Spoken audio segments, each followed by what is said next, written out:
Need more time? All right. Today in businesses and other organizations, people are working in teams. Decisions are made and problems are solved by teams, not by individuals. In team environments, groups of people work together to determine goals and plans and share the work. Are we, as articulators, working as a team? Here is Denny Ward with his speech, Agenda Old or New.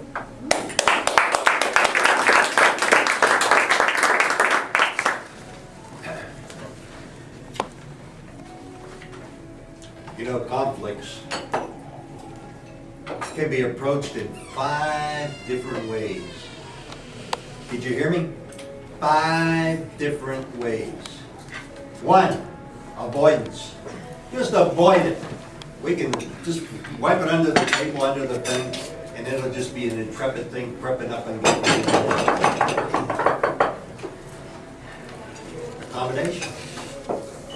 I'll go along with that. I'll let you decide. Accommodation. So, is that good? Is that bad? That's going to be part of our discussion here this morning. Win or lose? Well, I want to win this one. I lost the last one, but I want to win this one. Win or lose? That's another conflict. Is it going anywhere? Are you winning anything? How do you feel when you win? How do you feel when you lose? Conflict. Compromise. Probably one of the better ways of resolving the conflict is compromise. Both sides have to bend a little. But when the guy walks out of the room and he goes, what did I just agree to here? What did I just agree to? Because you have to have all your faculties ready to go. Ready to go.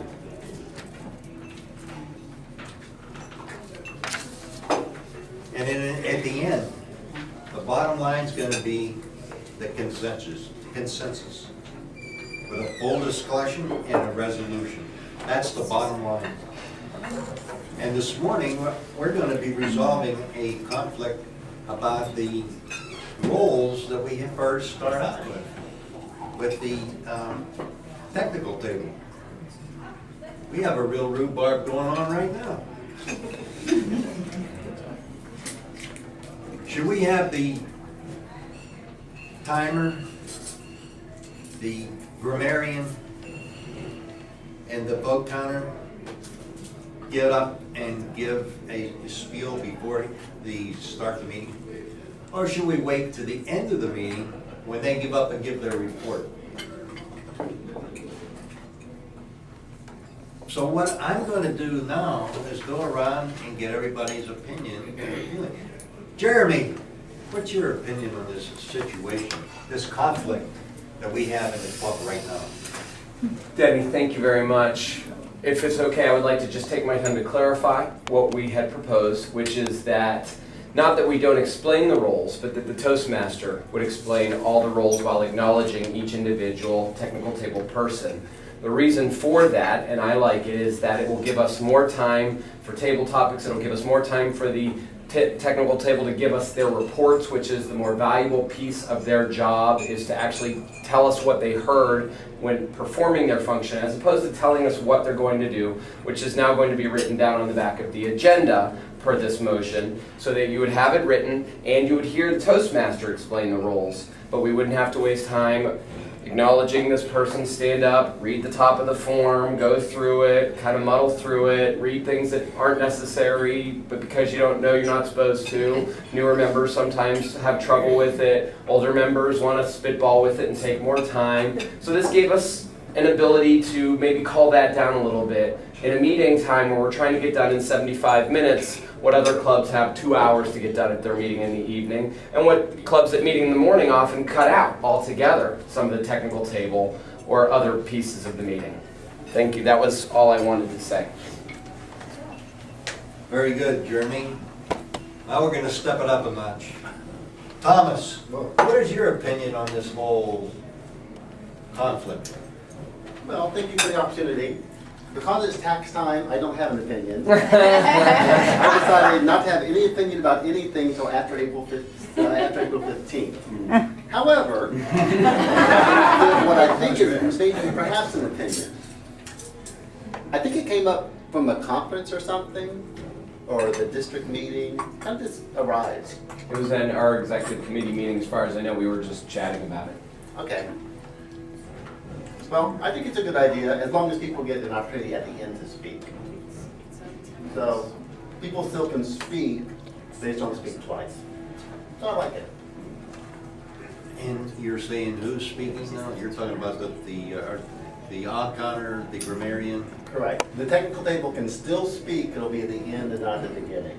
Okay. So there's still an opportunity to speak, and we still know what they're doing, it's just done more efficiently. That's what I think. That is my opinion. It may be different on April 16th, though. Michelle, I see you're thumping at the bit about getting your opinion in. I want to hear what you have to think about or say about this situation. Thank you. I like the idea of the compromise that you suggested.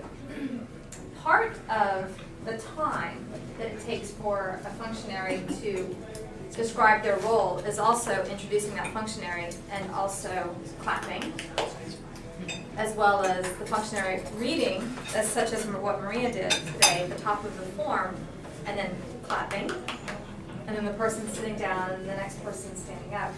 There's a X amount of time that goes on there. Maybe a compromise would be to use the shortened version of what has been prepared for each of the roles. Put that at the top of our forms, maybe, which might be opening up a whole other can of worms, but just take it in context, please. Maybe the only people who are clapped for would be the ones who are introduced to the lectern. Maybe not the ones giving the report. That's an option. I don't know if there's a rule, really, as far as, I know that people are we want to show our appreciation when somebody is called to the lectern. But as far as standing up, giving a roll or anything like that, the vote counter hand, the vote counter passing my way, you got clapping, you got clapping afterwards. Maybe that could be a compromise, something to be discussed. But I don't want to completely rule out explaining the role in the beginning. Each one is very important, but maybe it would be shortening what is written, because we have a lot of new members and they tend to be given those functionary roles and they don't know what to say, so they will be reading it. Very good, very good. I see a guy that's chomping at the bit. Gary, give me what your opinion is about this whole situation. Well, thank you.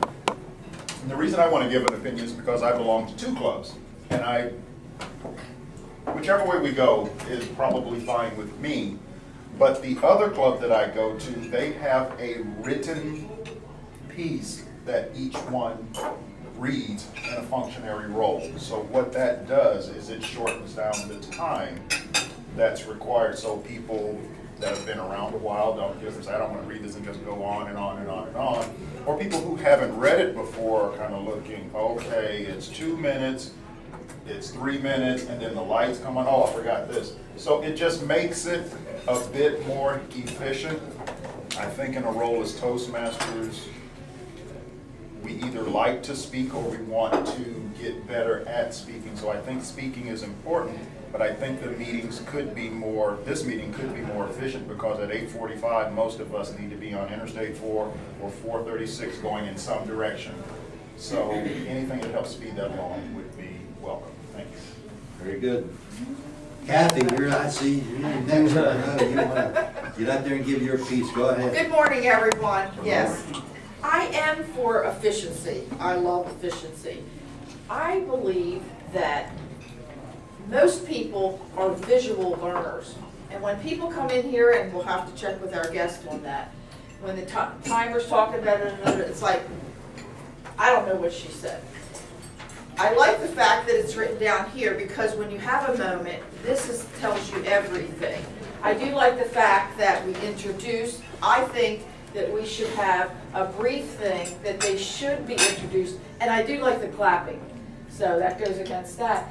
But yes, your timer, let's introduce her, and just have one little comment, not to read the whole sheet, because it gets on and on and on, and it's like you don't quite hear exactly what's going on. So that's my opinion on that. So I like the new change. Laura? Laura looks like she's ready. No, I wasn't ready. I'm not an accountant, but I'm going to reserve my opinion until April 15th. A couple of weeks ago, I was the timer, and it is confusing. The explanation sometimes gets complicated. I emailed Jeremy regarding the explanation because I've heard several versions, and I wanted to come up with one that was easy for me to understand and everybody else would understand all of the information. And I think that, well, that started it for me. I typed up a explanation that was consistent. I think that's the key that I'm looking for, whether it's right in the beginning of the meeting, if each person reads it, as long as it's consistent and simplified. However, contradicting what I just said, I do think it's valuable for a new person to get up, and even if it's table topics, if it's introducing your role that day, I do see value in that as well, especially because a newcomer, this speaking at table topics or explaining your role, even if it's 30 seconds, I think it just gives somebody a feel for speaking before they have to get up there and do the big thing of the podium. So, the big thing, but that's my opinion, so thank you. All right, moving right along. Nell, what is your opinion on this? Pop me under. Well, moment there. Thank you for the opportunity to address the question and also the club. I feel very similar to Laura, and I know that it was valuable for me when I came in as a new member to have that opportunity, even in small snippets, to stand up and speak before everyone and to share. I am with Michelle too about the clapping. I don't think that that is something that we need to do before and after each person stands to provide that brief introduction, because I think that could save some time, and I also think sometimes it creates a little confusion because we don't all start clapping at the same time, or we're moving and still shuffling papers and food is being delivered. So I definitely agree, maybe skip the clapping as a compromise, but maintain some of the smaller speaking roles. I think it's valuable. Thank you. Thank you, Debbie. Jim, let's get up and let me give me your opinion on this situation. Thank you, Denny.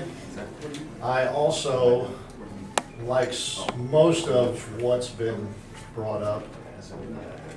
And as far as what Michelle mentioned about the do away with the clapping, I really think that's a good idea because it's not really that necessary.